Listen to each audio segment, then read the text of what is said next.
Hi, everybody. Hope you're doing marvellously well. I am incredibly excited because we have the rather wonderful Mr. David Bottrill back again for part 2. How are you?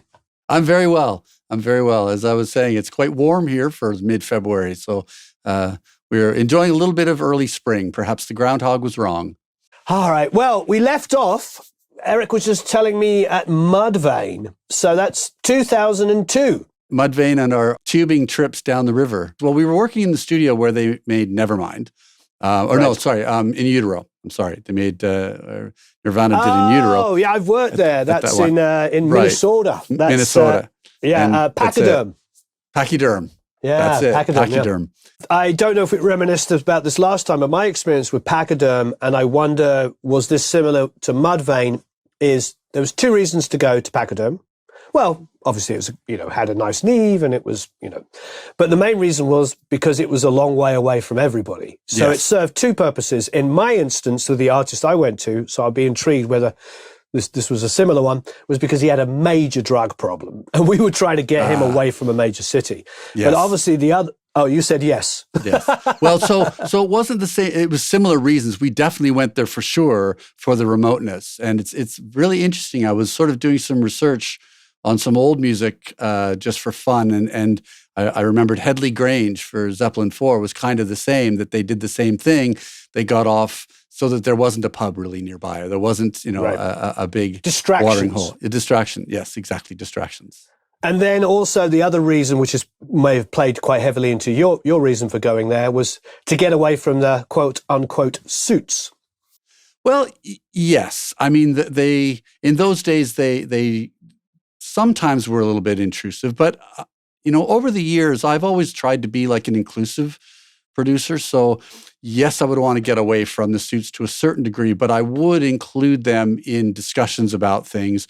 I always felt that with everybody involved in making a record, the more you can make everybody feel ownership a little bit, then at that point, when the phone call comes in at 4:30 on Friday from a record store in Des Moines, Iowa, where the shipment hasn't shown up yet, the person will want to get on the phone and deal with it if they like you, if they really believe that they have a piece of that record. So yes, to a certain degree with creative control, I would try to keep the bands and the sort of more business side separate. That's such a difficult thing to do. I agree with you wholeheartedly. I think being inclusive is a skill that I learned from working with guys like Jack Douglas, who are just supreme kind of politicians. They make everybody feel important. All ideas are welcome, and there's no hierarchy in the studio with him or with labels and management and stuff. But a very difficult thing to maintain, because labels and managers will be pushing their agenda on you. What I've found over the years is this. For me, as long as you listen to their idea and say, you know what? That's not a bad idea. Let's give it a go. If you then come back and say, you know what, we tried that idea and here's why it worked or didn't work, that often is enough. As long as you give them the respect of, you have ideas too. That's fine. Let's hear them. Okay, worked, didn't work, but we tried it. Rather than just the brick wall of like, you're a suit. We don't believe that you're creative, or we don't believe that your ideas have value. If you give them the value, if you give them the respect that, your idea might be a good idea, and give it a go, then at least they'll be appreciative of you trying their thoughts. And if you're reasonable about why it didn't work or why it did work, or you might say, we tried that idea and it didn't work, but it led us to this, and this was a really good idea, and that was part of the genesis of your idea that we modified into that. So, as long as you give people respect, and a lot of these people have been in the industry for a long time, and they're worth listening to. I had a personal experience where I was working with a huge artist, and that band had dynamics between them, and an A&R guy foolishly inserted himself in the dynamics. So I always say with bands, as much as you can see the turmoil, between band members, it's like a marriage. You do not want to get involved in that marriage. And I saw an A&R guy do that and side with the singer over the guitar player, and they were co-writers. And he was fired within 2 days off the project. And from the singer. Even though he sided with the singer wakes up one day, and it's a little bit like telling your wife that you don't like the father, don't like her father. My wife might say my father's an a-hole, and if I say yes, I agree, I just called her father an a-hole. Yes. Yeah. No, you do not get in between band members. I don't think that's a very poor business practice. I think it's same thing with like your kids. You never get between your friends and their kids, right? Right. It's again, you'll not be their friend anymore. They're gonna side with their kids. And band members, if there is like a creative tightness, even they may argue, they may disagree on things, but ultimately they're the band, and they will generally coalesce as a unit against outsiders. And if you try to insert yourself, I try to do that when I'm doing things. I try to insert myself not as a member of the band, but as a sort of co-conspirator with the band, and I do my best to try to support them all, and say, you know, like let's listen to all ideas, and let's all give all ideas a try, and give them equal value. Like, I'm not the kind of producer that comes in and fires the drummer. Like a lot of producers, that's sort of like step one. It's like you fire the bad rhythm section and you bring in, you know, I never did that. It's like, even if they were not the best, they were still part of the band, and the band was creating with them in it. If the band wanted to fire them, that's a different story. If that was the case, or if I had a drummer quit in mid-session and I had to go out and hire another drummer, and I hired a great drummer, and the record was probably, I don't know if it was better or worse. The drums were tighter a little bit because he was a seasoned session musician. Regardless, I try to work with the tools I'm given on any project, and that includes the band members. So Mudvayne at the time they're pretty well known. I mean, in 2002, that's when the album came out. That's pretty much new metal territory. That was full on new metal section. Yeah. So what were the expectations for the record going in on that one? You've got the ability to go to Pachyderm, so obviously they're flying you out somewhere. It's a residential studio for those people that don't know. I think they had pretty high expectations. I mean, they'd come off the last one with Garth, and it had done well and sort of won, I think they won a Grammy of Best New Artist or something like that for it. So we went in doing this one. They had high hopes. So, you know, we worked very hard on it. And I pushed Chad quite a lot, to the point where he kind of didn't like me by the end of it, because he was quite a screamy singer, right? He has that real screamy thing. And I got him to do it a lot until it was just right.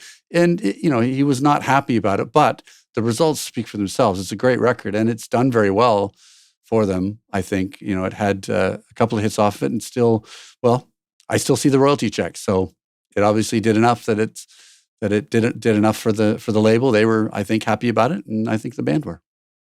I'm excited to get back into some Peter Gabriel here. Although I see, looking at discography here, I've got the Scorpion King. What song was used that you produced and mixed in that? So Scorpion King was Godsmack. We did the song Godsmack. I Stand Alone. That was the first thing that Sully and I did together. The band and I did together, and he wrote it for that soundtrack, and that turned into the Faceless album that we did after that. So it was, I Stand Alone. We did it in this little studio up in New Hampshire, I think it was. Little place in a house out in the woods.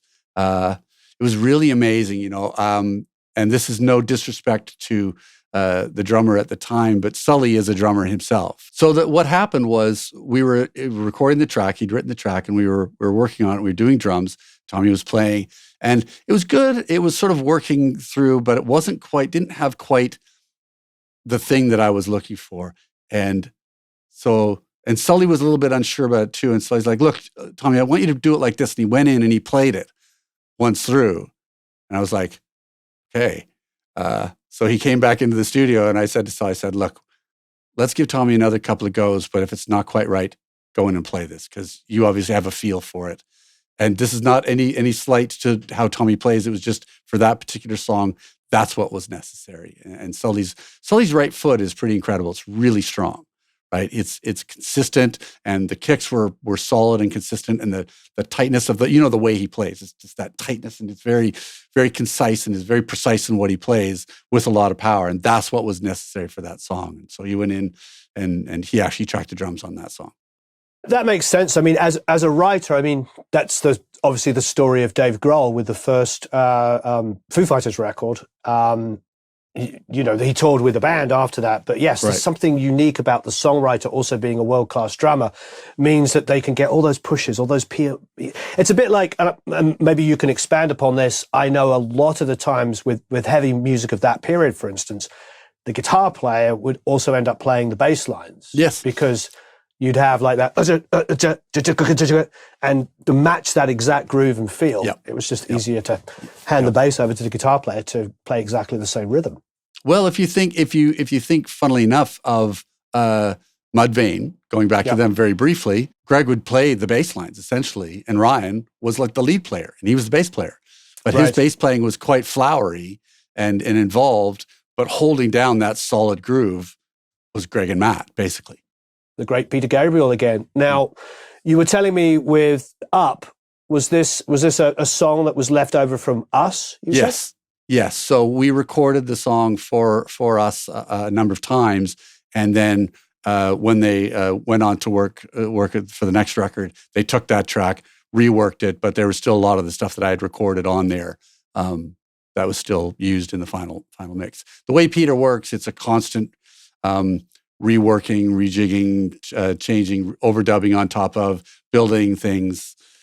Like I said, for the last record, there's probably a million different, in his vocal mic, there's a million different versions you can hear going on depending on which line he's singing. And so some of my stuff will be in there, and then it'll be the newer parts. Did you finish it up at that period in 2002, or did they just literally use everything from the Us record? They used some of it from the Us record, but then they would have done a lot of reworking of it. Oh, I see. And tailoring it to that other record, because that other record was very different, right? The Up record was a different vibe, and he would have reworked it into the stylistic nature of that album. More soundtrack stuff. Triple X, the movie, again, that time, 2002, which was it another heavy band? It would have been a heavy band, probably either Mudvayne or Faceless. Faceless came out the year after, so it was probably Mudvayne. Oh, that would be Mudvayne. Yeah. Mudvayne, there was a song from it on Ghost Ship as well. Nice. Some of that for Ghost Ship, it was on that, which wasn't a hugely successful movie. Back in the sort of end of the days when soundtracks meant something. You know what's funny? I love great soundtracks, right? Mm-hmm. And I was really disappointed. We're kind of jumping into the future, and the past. One of my favorite movies was Blade Runner, the original Blade Runner. Oh, masterpiece. And when the new one came out, I was really excited because I knew this composer, Johan Johansson, had done a soundtrack for it. Well, at the last moment, the film company kind of panicked and got Hans Zimmer to redo it. And it was basically 2 weeks before release that they had to do it. So essentially, I'm sure it was a very team effort, and it was a lot of sound design, which was interesting. But for me, the original Blade Runner had themes, right? You had themes for people, and it was a built thing. And it was very modern at the time, very 80s synthy soundtrack, but it still had that thematic character. The new one was very arresting to listen to and very exciting, but it just didn't have as much musicality to it. And I'm not saying that Hans Zimmer's not musical. I'm just saying that the amount of time they probably had to do it, it's like, we got to get something together. Here's a few things I've got already, and here's some sound design. And that was it. And I was really, really disappointed. And soundtracks, like you said, back in the day, they really meant something. And in that one particularly, it just didn't mean that much. It was, like an exercise in sound design for me. So you mentioned obviously working with Godsmack on The Scorpion King. Was that sort of your baptism of fire to work with them to see whether you would do their next album? Yes, basically that was, I think, a tester to see how we got along on that track, and see if our working methods were similar, or whether we liked each other and would get along. And Sully and I got along very well. So, and the rest of the band. So, it went from that to very soon after that we headed down to Miami, North Miami. Sully told me a fantastic story when they were trying to build their career while you were on tour with them, I guess. They were doing shows in and around like Boston and Lawrence, which is where they were from, which is very near Boston. Tough town, right? Well, Sully, I don't know if a lot of people know, but he's, let's say, diminutive. Yes. And although he's very strong and quite tough, but he's not the biggest of guys. But when they were playing their shows locally, a lot of the Hells Angels were coming to their shows. and of course, scaring off the rest of the patrons. So Sully went around to the local office of the Hells Angels, had a meeting with their leader at that time and said, look, if you don't mind, you're scaring away our fans. We're trying to break it. Can you stop coming to our shows? Wow. And the guy went, okay. And they stopped coming to the shows. Godsmack got bigger and bigger. But I mean, talk about cojones, right? Like, yeah, he's probably about 5'8", 5'9", isn't he? He's not the tallest guy. Yeah. Oh, I think might be a little shorter than that. I'm trying to be generous. I think I'm 5'8", 5'9". He's definitely like buff, like he works out. He's buff. He's absolutely very strong. Yeah, he's definitely strong, and he's got tattoos in places that are like, he's definitely got an aggressive thing about him, especially on stage. He's amazing on stage. Yeah, but just think about going into the Hells Angels and asking them to not come to your show. 300-pound, 6'5", hairy guys. Yeah, I can imagine. Yeah, I'd be terrified. But he wanted his band to succeed, and good on him. Yep. The great band, great performers, and they put on a great show. Amazing. That's it's kind of my rant against the modern industry of people becoming famous on TikTok or YouTube and not being able to actually put on a show every night for a 3-month tour, which is what you have to do. Yeah. Right? To get longevity, to get fans that will come to see your show and buy your merch and do that time and time again. You just got to. There's no other way to develop that fan base. You'll get peripheral fans who want to hear that one song you put up on TikTok. I've really been lucky with most of the bands that I've worked with. They have a work ethic, right? They understand. They've learned over the years what it takes to actually be successful in this industry, and it's hard work. And you just have to get that through to people sometimes. This is hard work. So let's get back to a personal favorite, of course, the great Peter Gabriel. The thing that I did that was really interesting with Peter, so the Millennium Dome soundtrack that he had written music for in England, and it was where they were going to put on a performance for the entire year of dance and music, and Peter wrote all the music for it, and I mixed it in the Millennium Dome on the speaker system in there, and I had to do it overnight. And a lot of it was reworked tracks from other things or things that we had recorded before for other albums that didn't make it. He reworked this for the music for this performance. And so there were times when the workers would be working through the night with me, but of course I'd have to have the speakers blaring. And at one point I had a guy come up from the working crew who was just like, if you don't shut this stuff off, we're going to kill you. Because it was really loud percussive drums, almost like Rhythm of the Heat kind of drums. Like we were using some of the old tracks of that to rework, to do this piece. Anyway, and I was mixing this stuff, like mixing the Burundi drummers in the middle of the Millennium Dome empty while the workers are still working on it over and over and over again. You know what it's like watching a mix, right? If you're not involved in it, it drives you nuts. So this was super loud as they were working, building the Millennium Dome. And I almost had a palace coup or execution because I was working too loud. I was like, oh man, sorry guys. I turned it down.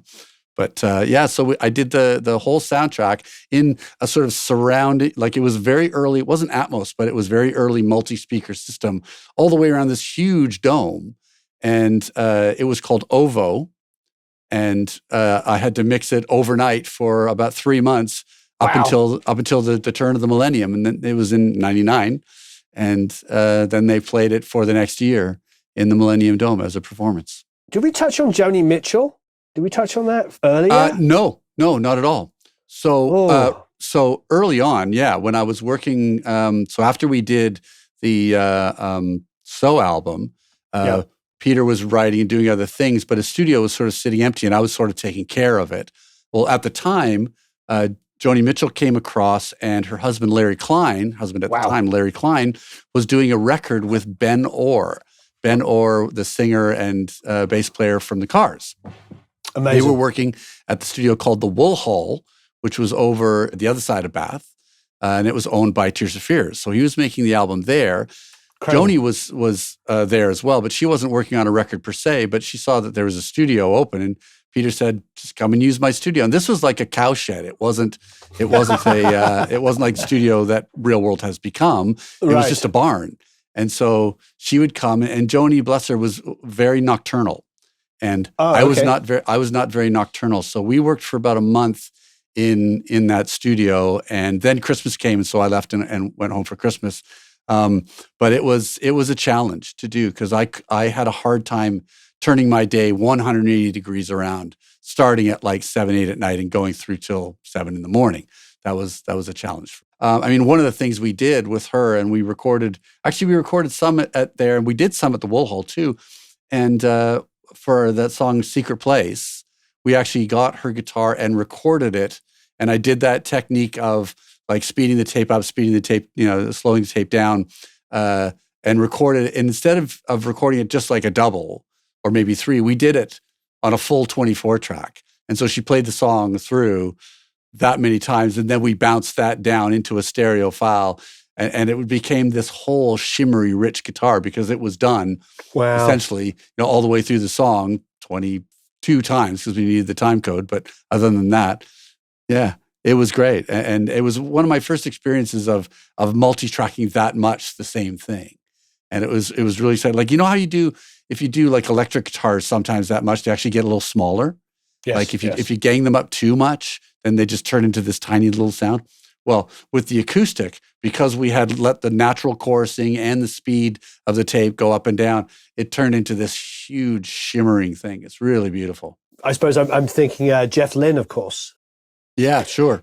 I think Jeff Lynne's technique, because we're our producers and engineers, wasn't his technique to blend DI'd acoustics in with mic'd acoustics? Oh, maybe. Yeah.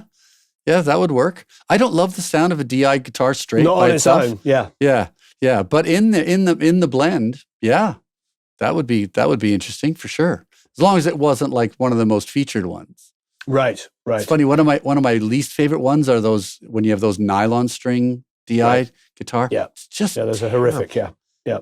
I never understood ovations, and when I was a little kid and I saw Jimmy Page in the 80s, with an ovation, I was just like, what are you doing? What is that? What is that? Yeah, I know. I've owned Ovation guitars, so I do, I did use them. And there's a certain, for live, they became the thing that made it easier to play an acoustic guitar live. Absolutely, so give that to them. But yeah, just in the studio, the DI acoustic guitar was, Right. Although, I'm guessing in your hands, maybe you did some stuff where you took a DI acoustic and put it through amps and pedals and stuff. Yeah, I would do all that for sure. I would do anything to make it, give it something interesting, because just the straight DI was, not great. Yeah, an electric guitar could be great, right? Like funk guitar. A lot of like Leo Nocentelli guitar when he played on Peter's Us record, right? He came and played. He just plugged straight into a desk, and that was it. It was. He didn't want an amp. He didn't. It's like straight DI, and it sounded amazing. Yeah, Nile Rodgers, Stephen Lipson told me that was his thing. He said it was most of the time it was out of being in a studio. I think one of the things that we're used to now, as I look around there, you've got a Music Man bass sitting behind you, you've got a Strat sitting behind you. Yeah. But most studios that we'd go and work in back in the olden days of maybe only 10 or 15 years ago, there was never any instruments. Yeah. So maybe the engineer producer had their own Strat with them or something like that, but just plug it in, put a compressor on it. That's it. Yep. I do that all the time. I pull it over, stick it into my UAD, and away I go. Yeah. These days, of course, we have so many different amps to choose from in the box. So then I had moved to New York at this point, and this was like the realization of a dream. I had wanted to live in New York since I was in high school. Even in the dirty 70s, there was something about New York that was just, John Lennon said it best. It's like, if you were living during the time of Rome and you wanted to be in the center of things, you'd go to Rome, right? At that time, New York was the center of the creative universe. Like, I'm going to be in New York. I loved that city. So I'd moved to New York. It was really exciting. And I met up with the Stain guys, and they wanted to make a record, but they were based in Springfield, Massachusetts, and they wanted to do it there. So we tracked up at a studio up in upstate New York. It's now closed, unfortunately, but it's a beautiful studio on top of a mountain, huge quadrangle courtyard kind of thing, fantastic place. Did some great drums there. It was in this huge, actually huge. The actual studio space itself was too big for the drums because it was cavernous. So they actually had a smaller drum room that we used. But then we moved up to Springfield and essentially built a studio. So I had some great inputs. I had my Pro Tools system that I would carry with me anyway. So for your more sensitive listeners, let's just say the drummer of the band who'd completed his parts, we were going to be overdubbing. He knew, let's just say, some local businessmen who had a large building, in the ground floor of which was a gentleman's club. Oh, okay.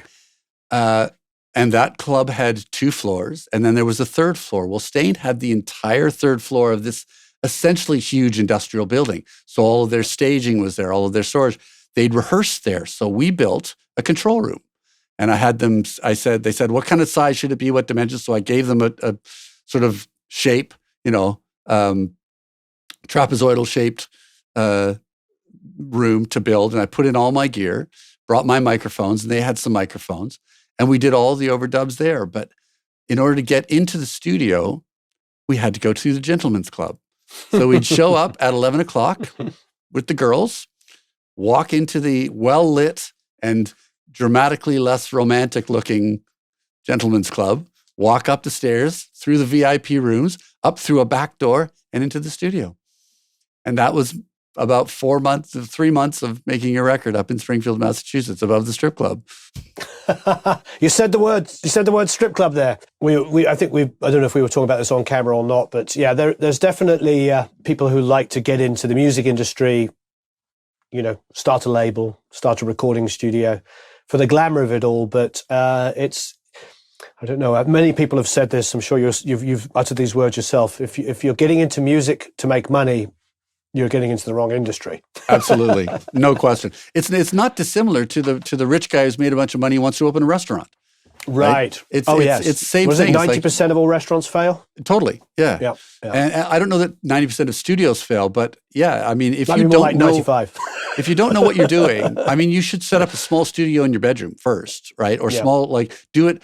Don't go for the big thing right away if you don't know how to run it. If you haven't got the relationships with clientele, record companies, band managers, bands themselves, you're going to have a beautiful studio that people may come to once or twice, but it's not going to last.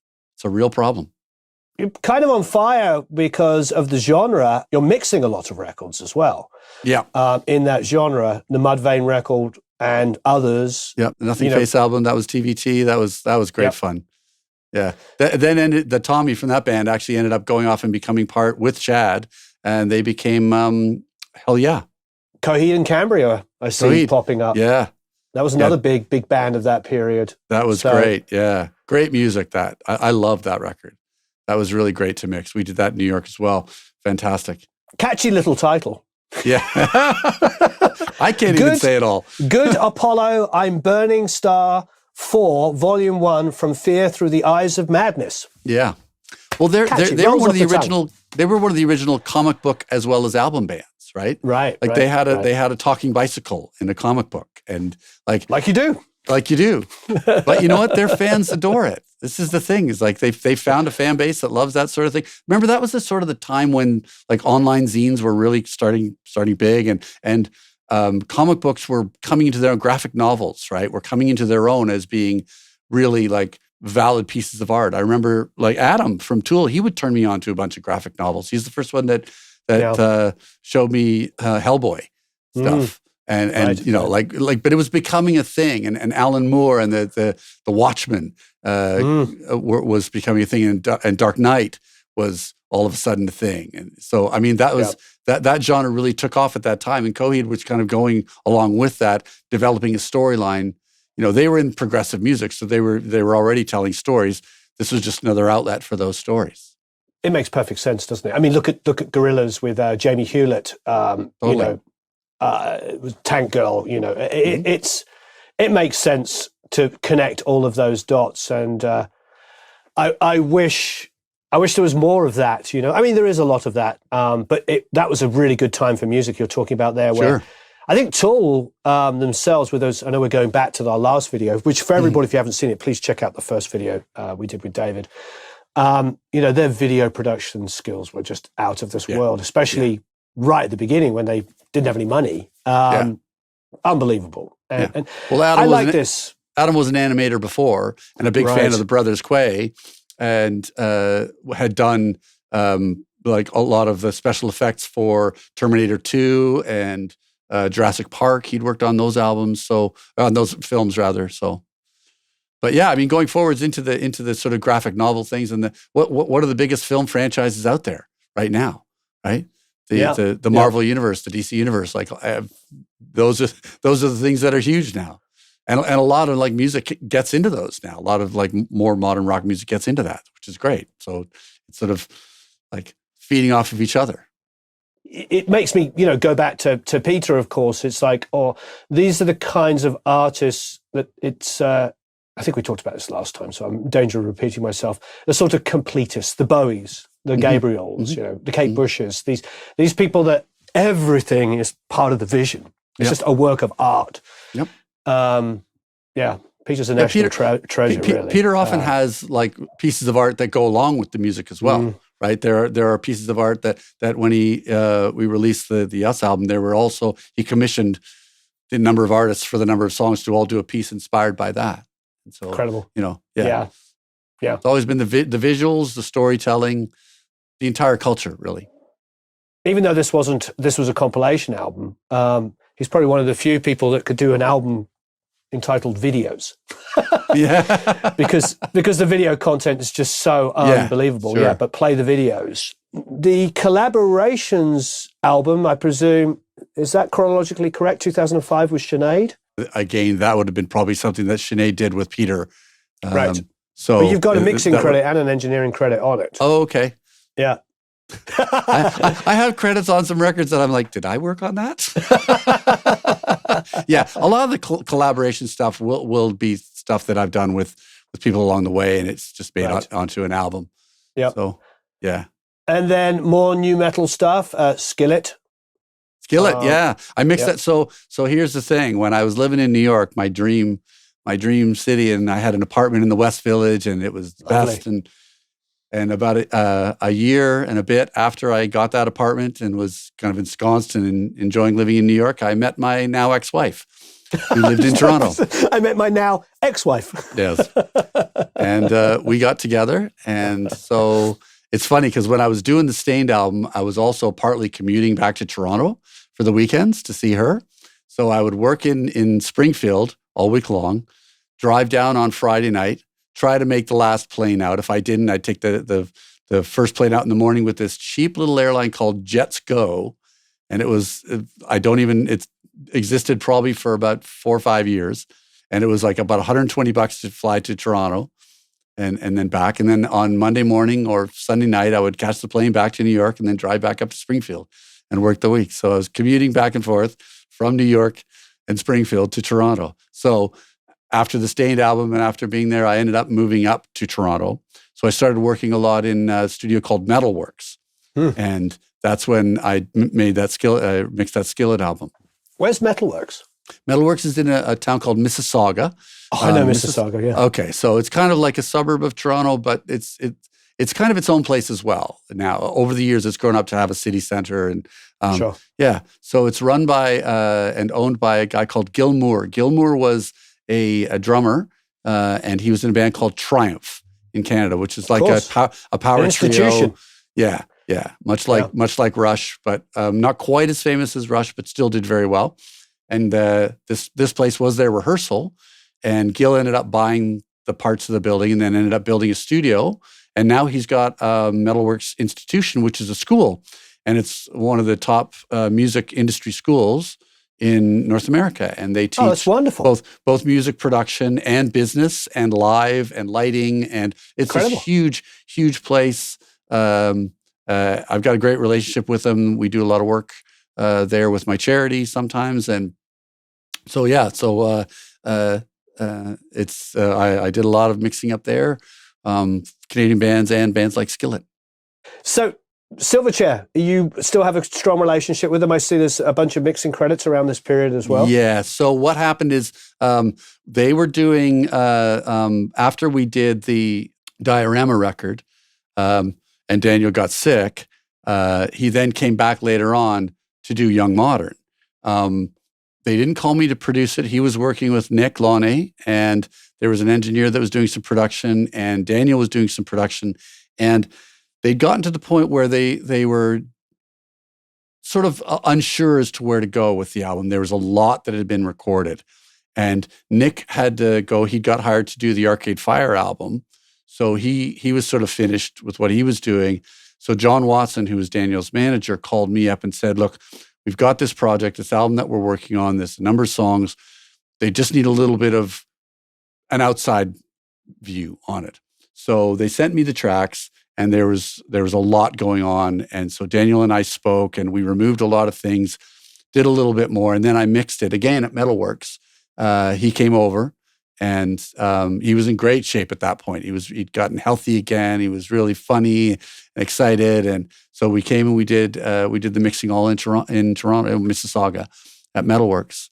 Had a great time and made that record, and yeah, so it was slightly different than what we had done on Diorama, but still he kind of moved on, and there was some rawness to it, but then there's some programming. It was sort of a lot of different ideas on that record, and I tried to make sense of it with the mix. So he came out, was he like doing guitar overdubs and fixing stuff as well? Yeah. Just a little bit, and a little bit of vocals, but that was sort of it. And we were pretty much, there was a lot recorded. We just needed to coalesce it down into something that was, as much of his vision as we could get with the other ideas, because there were lots of different ideas and different people were trying to drag it in different directions, and we just needed to give it a focus. And I think we managed to do that as much as we could. The writing on it was really great. Like his writing on it was really beautiful. So you've got tons and tons of things here we could go through, but one that really jumps out to me, of course, is Battle for the Sun. Because that, I know you're incredibly eclectic, and we've talked on the first interview about lots of different genres that you were in. But at that period, you were probably seen as the new metal, or at least the modern rock guy. Yeah. New metal has become a little bit of a joke phrase, but you were the modern rock guy. You were the guy that would get bands on the radio for that. How did Placebo come about? Because they were definitely not considered that.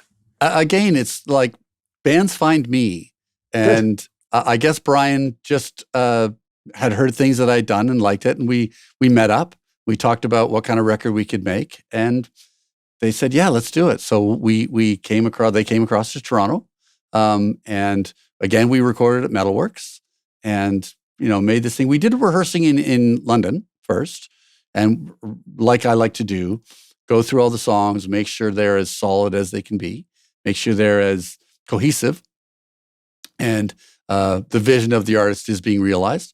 And then it's like, okay, let's go back to Toronto. We went back to Toronto, and they had a great time. Brian and Steph are incredibly wonderful people. They went to school. They kind of met in school in Europe, where it seems like it was one of those schools where parents kind of shift their kids off when they were difficult.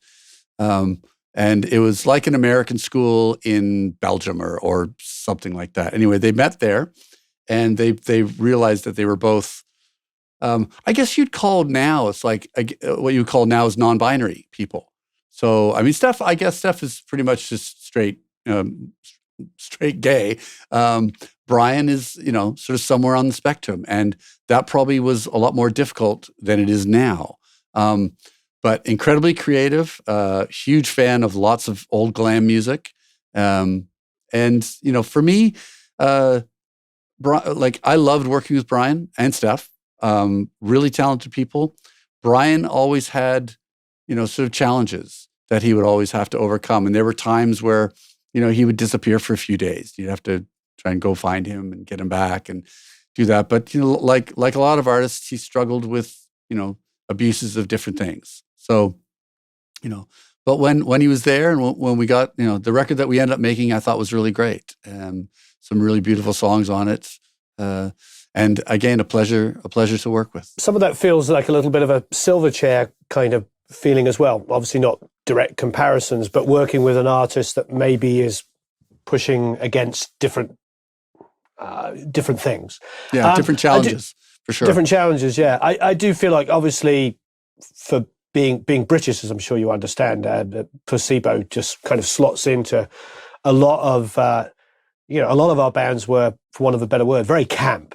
Yes. Whether it be Queen or Bowie, and there was, Elton John. I mean, so many artists, and it's no surprise to me that you say that Brian and Placebo love that kind of period of music, because there was always that androgynous, I think is the word, kind of thing that quite British. they would be exploring sexuality. They would be exploring the lifestyle of not conforming to the both the 9 to 5 and the gender binary specific things. And they like a lot of artists at the time, as you said, the Bowies, the Freddie, all that. It's like you're exploring different things, and they're telling stories at the same time, and telling stories about their experience and how their nonconformity has affected their lives. So the American International School of Luxembourg was actually the school. Oh, is that what it was? Okay, Luxembourg, right? Yep. I had just a quick look up because I couldn't remember as well. Because I remember a bit of the story, but it wasn't until I saw that. They were always fan favorites when I was touring in the early 2000s here in America. Right. That was a question I often get asked. Do you know Placebo? Yeah. Really lovely people. Brian and I ended up corresponding like a lot over text for years.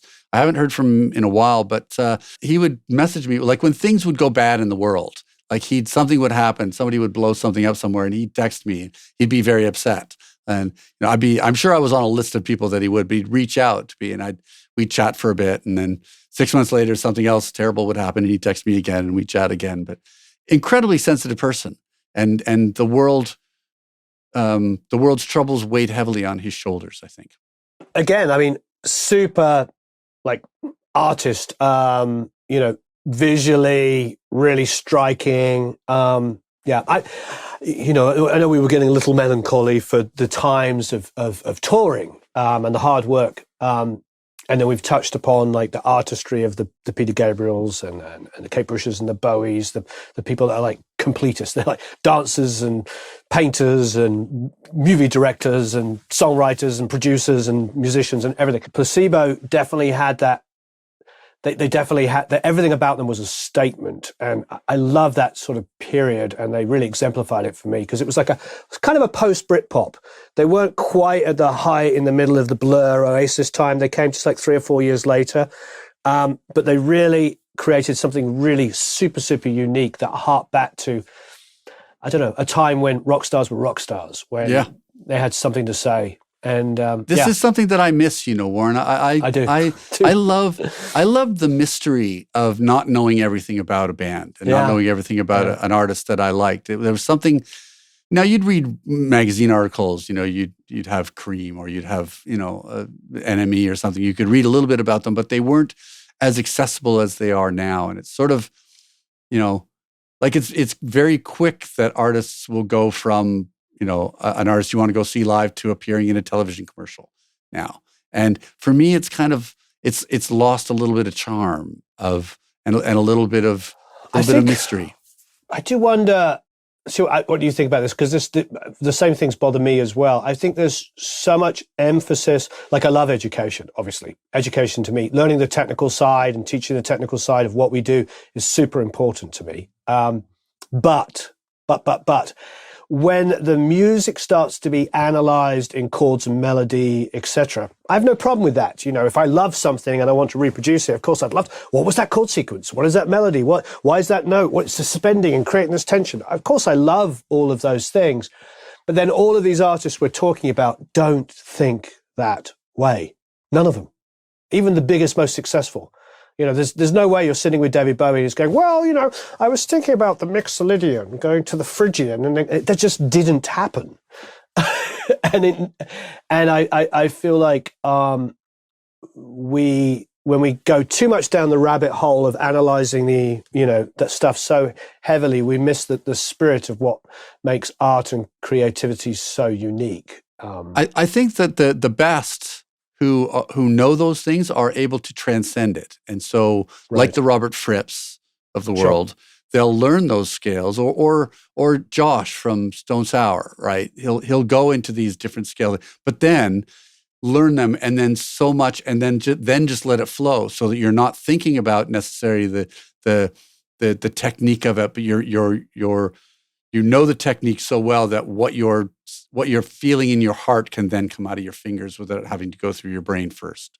It's an interesting time, the information age, that we have access to everything, but these kinds of artists like Brian and Placebo as an entity are worth their weight in gold, because they sort of just poke their head up. Blade Runner, what we're talking about, Brazil. I blame Tab. I always found Tab a little frustrating, because it seemed to be like an exclusive language, right? You know how I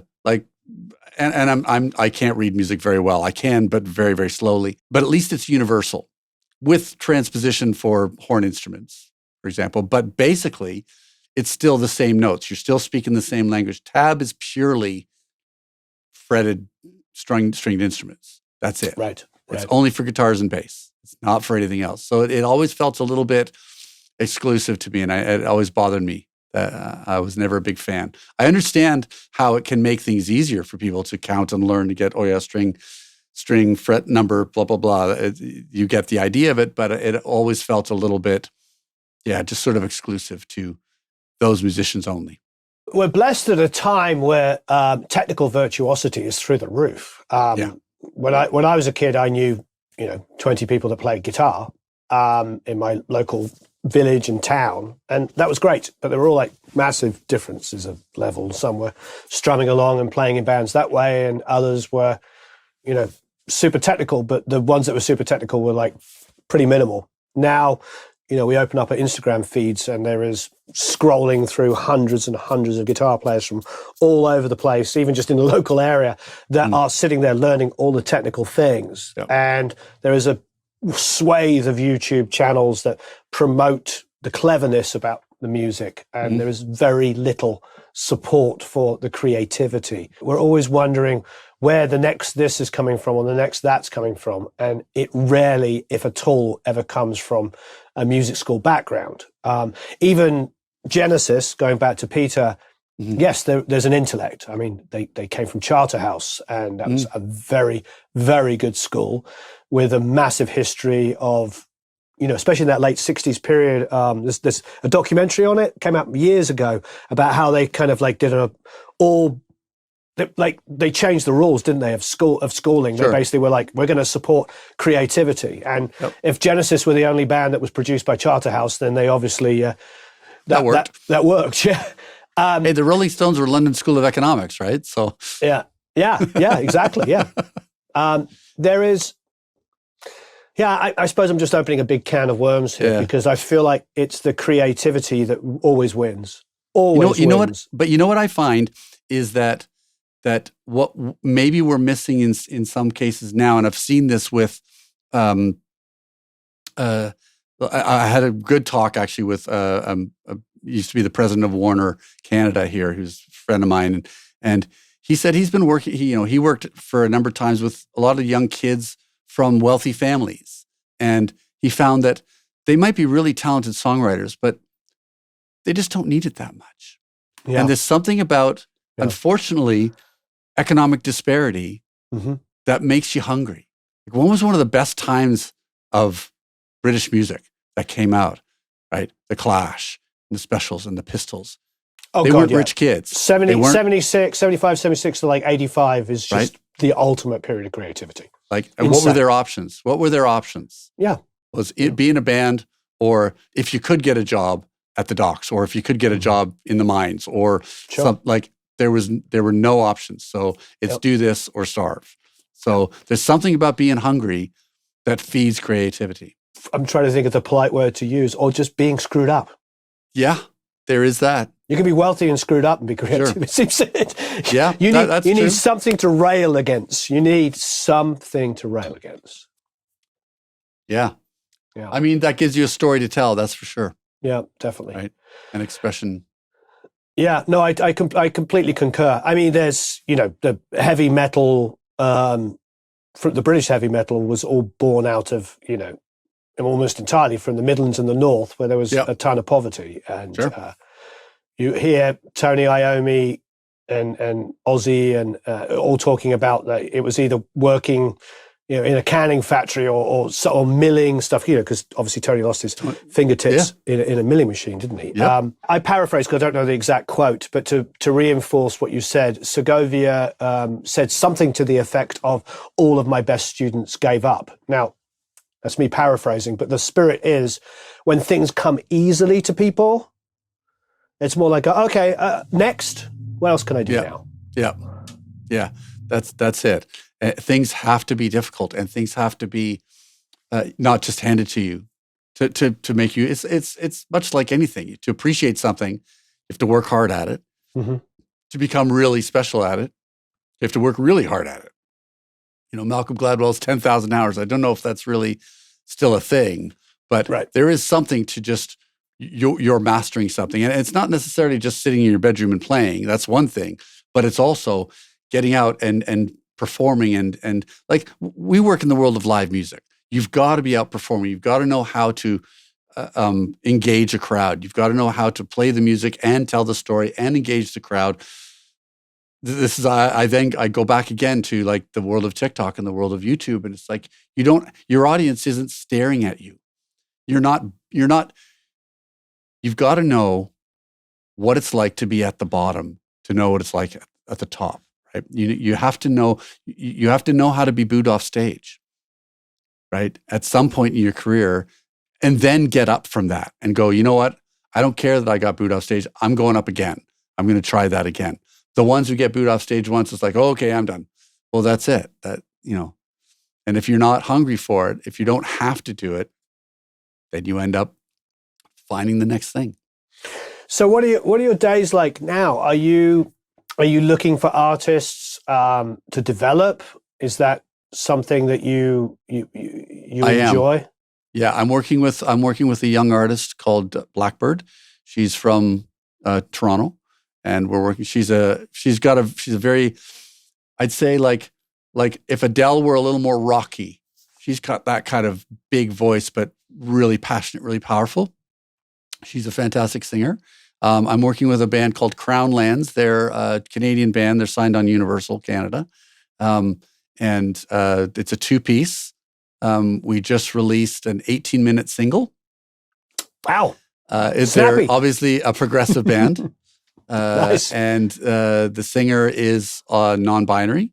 They are Cody Bowles is their name, and they're mixed race, Mi'kmaq, Indigenous.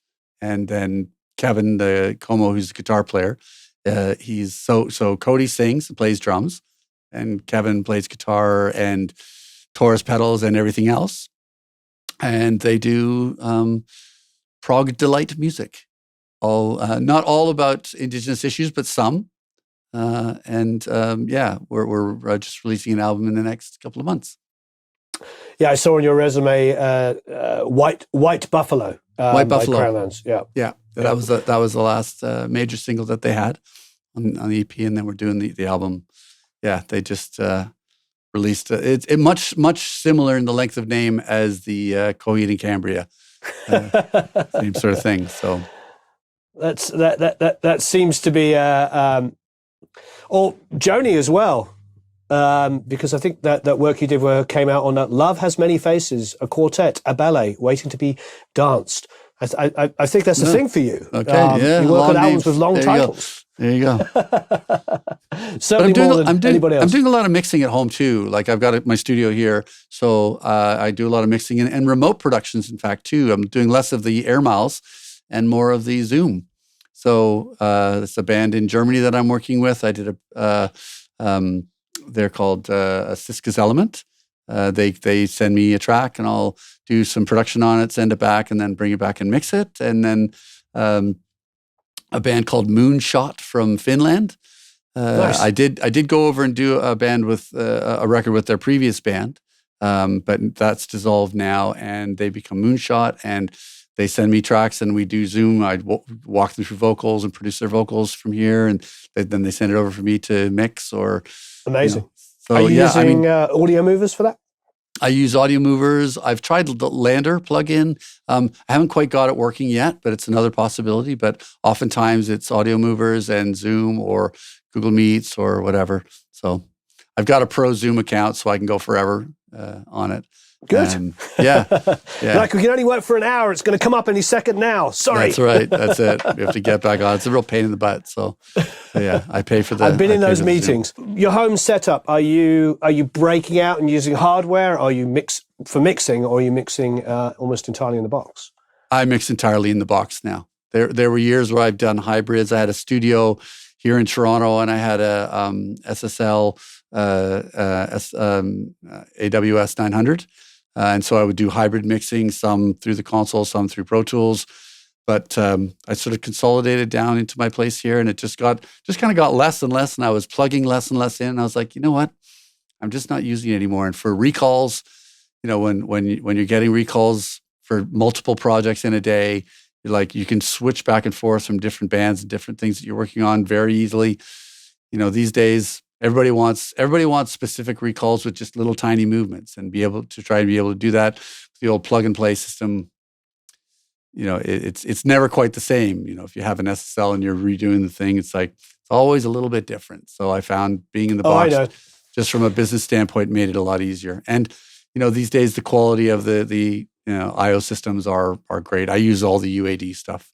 I've got all the UAD plugins. Mixing with UAD plugins. And most of the waves as well. And, sure. Sound toys. I've got Isotope, got the whole palette of it. So, which interface do you use from UA? I've got this 2 satellites. I've got the X8P, which is the main one. And then I've got an old Apollo quad. Nice. So I've got lots of DSP. I never run out of that. And yeah. I mean, it's a very cut down system. I use the dock and the S1 from Avid. Oh, okay. So I still like the tactile feedback use of of faders.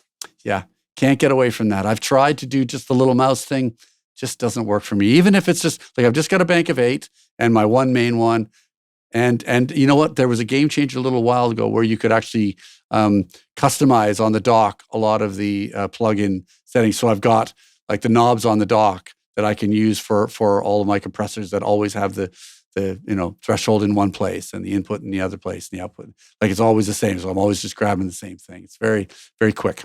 One of the things that I really hate, especially with young artists and people that are either starting or at a certain part of their career, will maybe think about me and either think, oh well, he's going to be really expensive, or he probably won't like us, so we won't even bother calling. Or I just like to say, if the music is good, I'm willing to listen to anything. And I have management, and they can get things through to me. I love my job. I still love what I do. I love making music. I love mixing music. I love producing music. I love writing with people. All these things. I hate it when people don't call just out of certain assumptions. I'm very approachable. If I don't think I have anything to contribute to your music, then I'll tell you. But if I do, then there's always a way things can work out. So I just would encourage anybody who's interested in speaking to me about working, give me a call. I've got a Facebook page. I've got a Instagram page. You can send messages, or I can redirect things to my management. We'll put a contact down below. Let me know what you think is the best contact, and I'll put it down below. Okay. Underneath the video. Great. It reminds me, and for everybody watching, years ago when I first launched the channel, maybe 8 years ago, one of the early videos I did, I interviewed Kenny Enoff, and he took us around his home studio. It wasn't his home; it's in a little industrial part, but his personal studio. And about 2 weeks after the video came out, I saw him and I said, "Hey, Kenny, how's it going?" He's like, "I got 4 albums from that video." And I was like, "Oh, well, that's great." He goes, "Yeah, people are contacting me because they didn't realize they could actually hire me. They thought the only person that would hire me would be a huge label." And Kenny's not cheap, don't get me wrong, but he's not as expensive as people think. Sure. That's always the thing. People have this assumption of what you're going to cost or what your interests are. And for me, it's and this is for, like, I get pigeonholed into being like the rock guy, as you said before, or the new metal guy or whatever. I've done work with Joni Mitchell and Sinead O'Connor and, music from all kinds of different styles. For me, the genre doesn't matter. As long as the music is done with conviction and the writing is good, I'll listen. And I usually have something to contribute. Thank you ever so much, David. I really appreciate your time. These 2 interviews have been absolutely wonderful. Really, truly wonderful. Great pleasure for me too, Warren. Really enjoyed it. Yeah, I mean, you work with, most of my favorite artists. So I'm glad. I hope I did you proud. Yeah, I think it's like, I was thinking about this the other day. I think it's you, Hugh, and John Leckie. Hugh Padgham, okay. You, and John Leckie are, and Daniel, of course, for obvious reasons. Yep. I think you guys have all made albums that hit all the right things. Career-defining records by artists, definitely. But see, for me, I want the songs, the performances, and the production. Mm-hmm. And it's nice when you get 2 of the 3, and that can usually work. But when you get all 3, and it's those kinds of artists, like, of course, Peter, that are just head and shoulders. Leckie spent a lot of years coming down to Real World. He's a sweetheart. Oh, he's so nice. Oh, don't tell me that. Yeah, I haven't even tried to reach out to interview him. Oh, he's great. He was always a sweetheart. So I think it'd be no problem. I don't know for sure. I haven't spoken to him in years and years, but he was lovely. Every time he came down to Real World to do a project, he was lovely. Yeah, amazing. Thank you, David. I really appreciate it. Thanks, everybody, for watching. Please leave any comments and questions below. I really enjoyed the comments and the questions you left on the last video we did. And thanks, everybody, that kept saying, when's part 2? When's part 2? I got like 5 or 6 emails in the last couple of weeks going, wait there. It's been ages. Where's this part 2? So thanks for doing this, David. I appreciate it. My great pleasure, Warren. Thank you so much for having me.